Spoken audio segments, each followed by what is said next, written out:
Sanibonani-ke umjozana-ke lo khuluma njengamanje.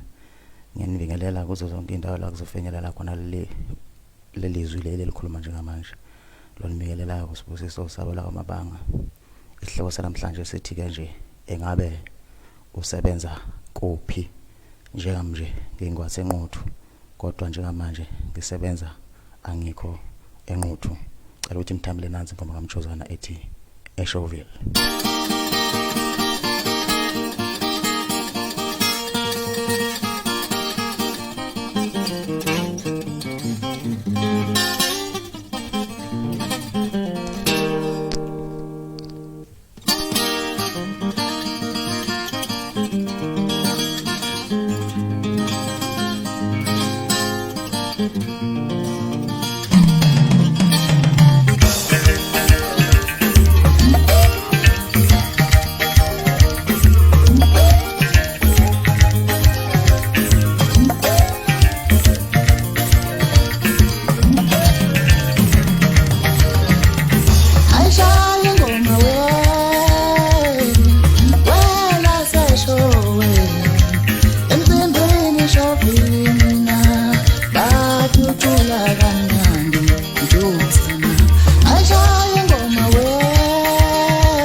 Ngiyabonga kakhulu balandeli bakamjozana.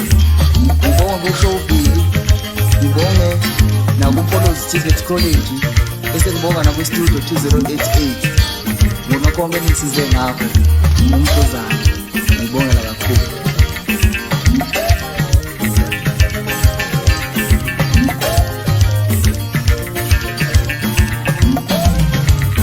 Nakuwa maqhuda yeqana undala benduda bethe ngalamasaka. Ngibongela kakhulu.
Umjozana ke lo ucula lapha lengoma lena wayiqopha emveni kokwina emncintisweni waShovili lapha wena khona indondo kanye no10,000 rand eyagcina ivela eSABC2. Nanku ke futhi umunye umsebenzi awenzayo umjozana ngaphandle kokucula lapha nje umjozana no Rasta.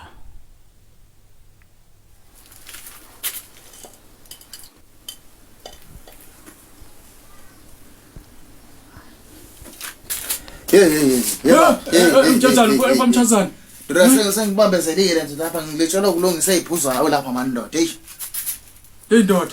Yini ulalele? Hayi mfowethu nenkinga.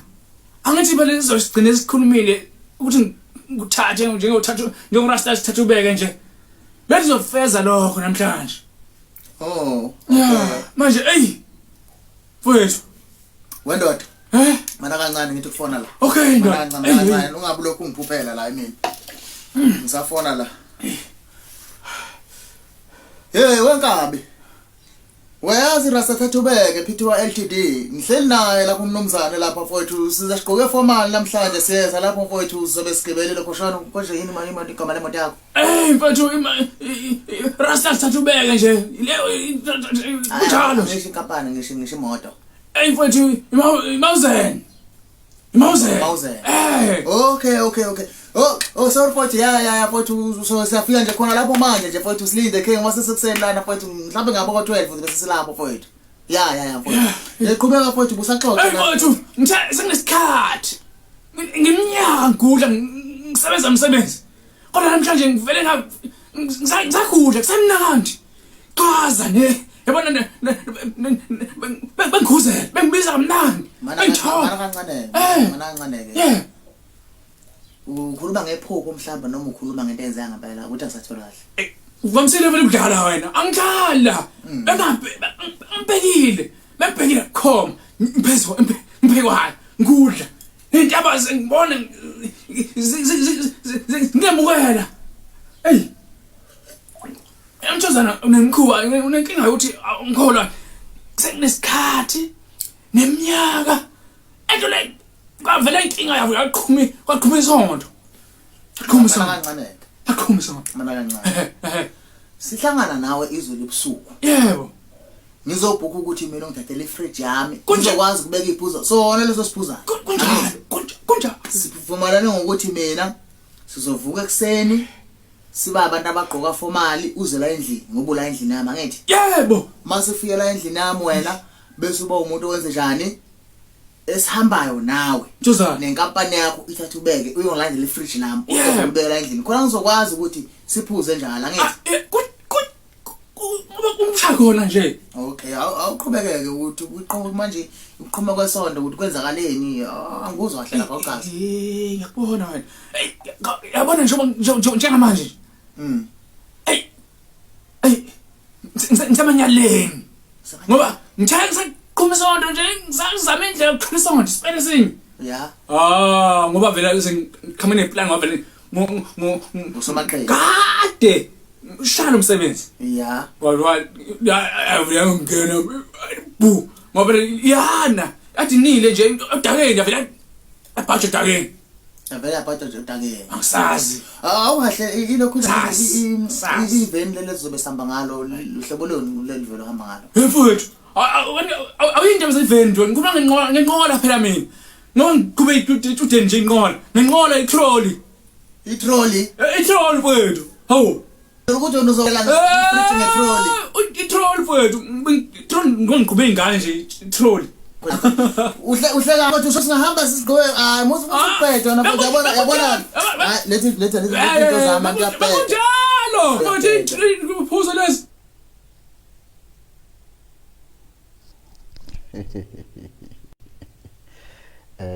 insizwa ke lena uRasta igama layo ingeka nongoma insizwa umfoka Simelane Isibongo.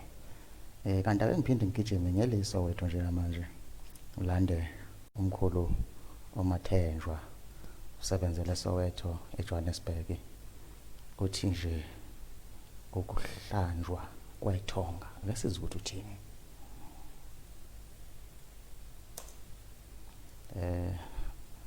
Engathi akafuna ukukhala angazi ke ukuthi kwenziwa yini ngafuna ukukhala athi siphinde sizame futhi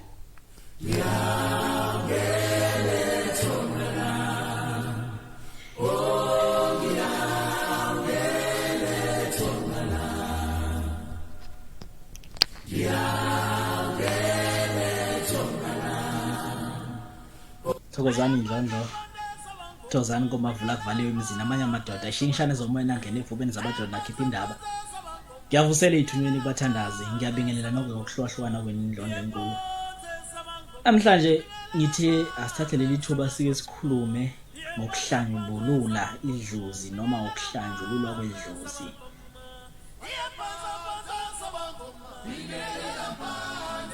Ukuhlambulwa kwethidlozi ukuthi sifuna lixhumane nawe uzwe. Ukuhlambulwa kwethidlozi ukuthi libe lihle lize nezinto ezinhle phezu kwakho lingezinye izinto ezimbi. Ukuhlambulwa kwethidlozi ukuthi sifuna likhulume nawe likubonise indlela omele uhambe ngayo nje ubuhambe indlela yakho kamoya. Ngoba awukwazi ukuhamba indlela yakho kamoya nedlozi emngcolile. Yabona. Uma umkhulu nomgogo ophila kuwe ahamba mhlambe sephathi imithi emibi. Uma ungamgezi noma ungamhlambululi usobala nawe uzophatha lowo muntu omubi bese abantu bakuzona bekhona.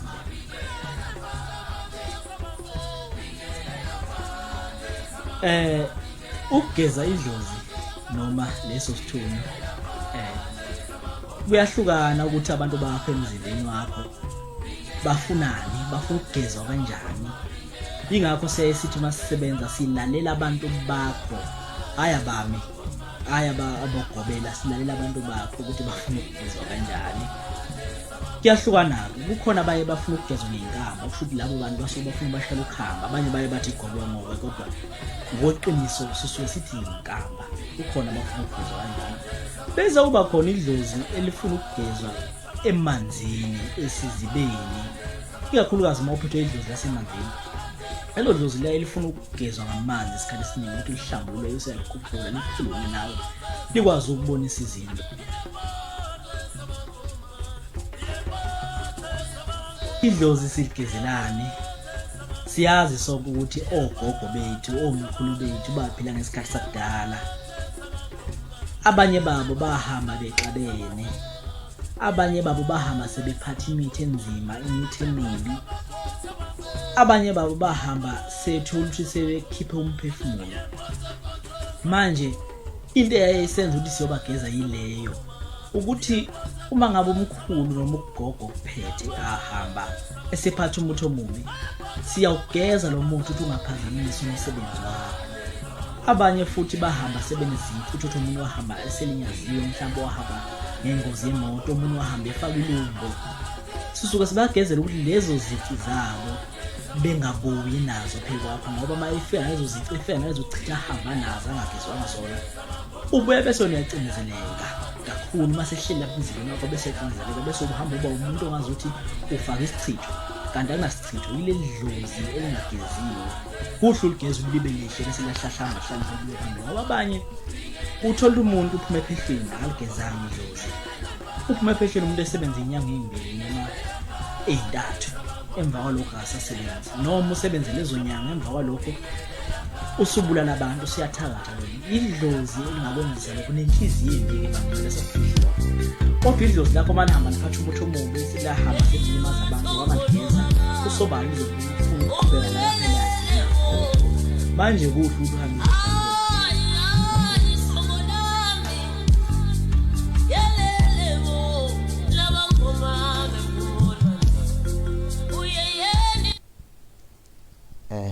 umkhulu Mathenjwa ke lona etalala ku Instagram njengoba nibona nje lapha ku screen ukuthi mangabe ufuna ukumlandela enkundleni zokuxhumana ku-Instagram @thejourneyofAwakening1, ku-Facebook The Journey of Awakening.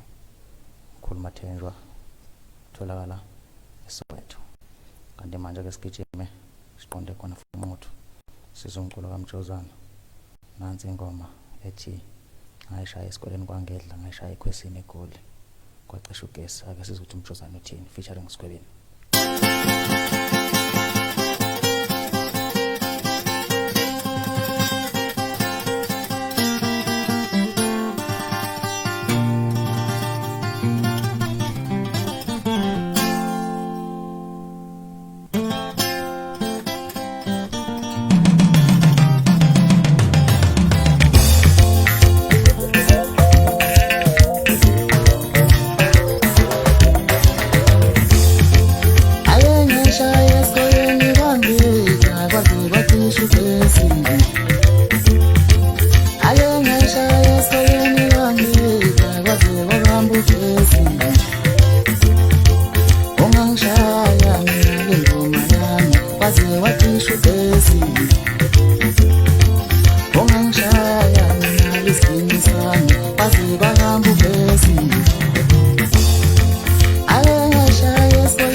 umjozana ke loyo uhamba nensizwa kuthiwa usikhwebeni kanti kungakhumbula umjozana nomusic video nanku umusic video amjozana ngicela ukuthi uthokozele uthi nje sizwe sakithi.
I-music video kaMjozana ke lona odlalayo njengamanje.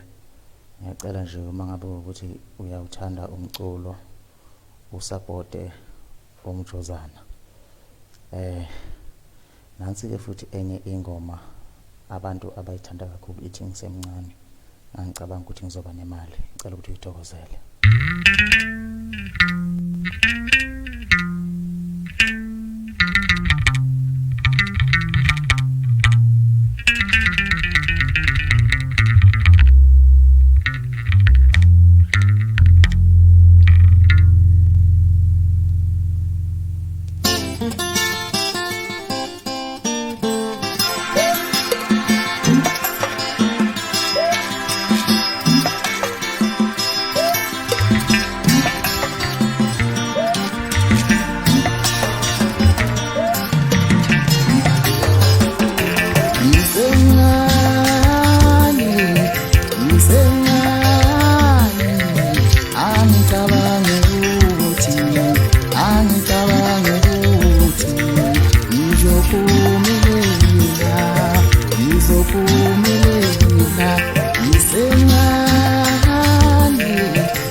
beko mnandi ukuhlala nawe mbukeli lapha ekhaya.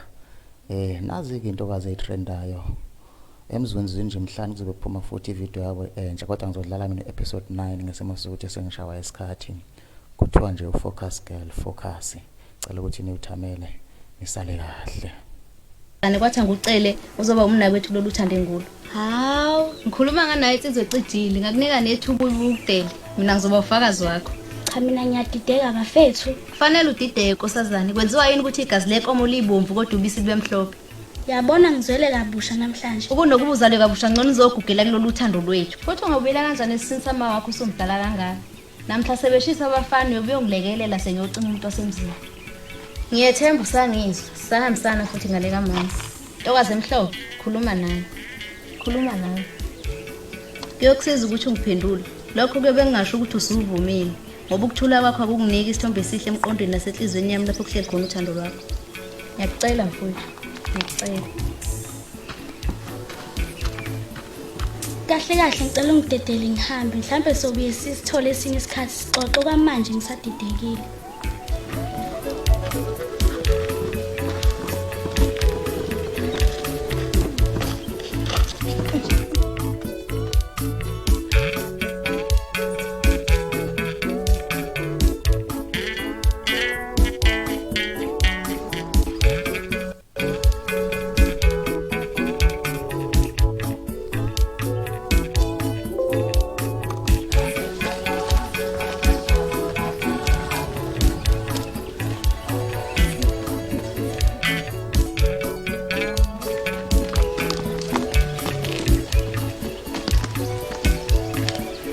Mehla wadela ukubona sengaphinde ebone futhi. Nakho ngilibala igama ungikhumbuze. Igama nginguthandiwe. Ayilihle igama lakho ntokazi. Phoko sazana kungani ungiphikise kangaka uma igama lakho limfakazela lihambisana nenkulumo yami. Ngisacela ukubuza kungani ungithande uzongithandela ukuthi ngibe umnakwenu ngasendodeni eyodwa. Kancane ntokazi, usakhumbula mhla siqhalisa imali emcimbini. Oh khona ngathi sengiyakhumbula khona kancane. Kwawuluphawu lwendlela umfowethu ayesezizwa ngawo. Kahle kahle isizathu nasi.